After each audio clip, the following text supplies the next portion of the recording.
गुरुआमा नमस्ते। नमस्ते सर। ए तपाईँ कहाँदेखि आउनु भएको? हामी अप्पर खोपदेखि।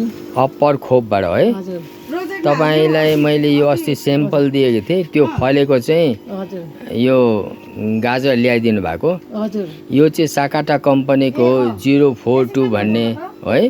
हजुर। यो तपाईँले मैले बाटोमा पर्बिङ गएर मैले दिएको थिएँ, हजुर। त्यसको स्याम्पल ल्याइदिनु भएको। यो चाहिँ कस्तो फल्दो रहेछ गुरुआमा? यो राम्रो फल्छ सर। यो हजुर, यो M6 के रहेछ, यो राम्रो फल्छ। 042 गुरुआमा, साकाटा 042 हो है। यो चाहिँ राम्रो फल्यो। हजुर। अच्छा, यो चाहिँ अलिक रातो हुँदो रहेछ।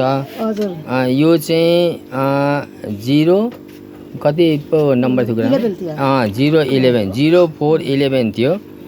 यो चाहिँ तपाईँको यो पनि पर्बिङमै फलाउनु भएको? हजुर, यो हाम्रो बारीमा छरेको सर। ए हजुर हजुर, यो सबै तपाईँको ऊ लगाउनु भएको, गाईको मल लाउनु भएको? हजुर हजुर।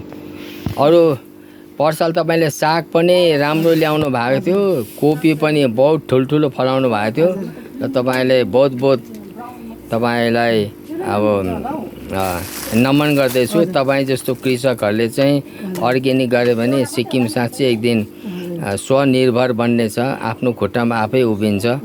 अब यो चिज चाहिँ अब बाहिर पठायो भने त हाम्रो सिक्किमको मान्छेले धेरै पैसा पाउँछ नि, होइन? ल ल ल, धन्यवाद तपाईँलाई। ल हस्।